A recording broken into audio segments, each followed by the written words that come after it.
Hello everybody, welcome back. Today as well we have got you another video. In this video I'll show you how you can log in on Binance account on mobile. But before that, please do make sure to like our video, subscribe our channel, and yes, without any further delay, let's get started. For that, simply go ahead, open up the Binance app that you have installed on your phone. Make sure it's an updated one.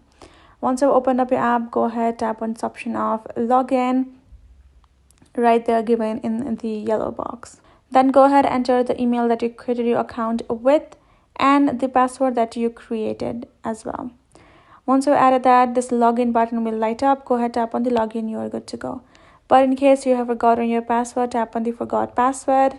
Go ahead, enter the email again of your account and then tap on submit. Once you've done that, you will receive an email with a code which you need to reset your password. Go ahead, open up your email, copy the code over here, paste it. Once you verify your email, you will be able to reset your password, and that is it. You will be able to sign in again normally like that, and you're good to go.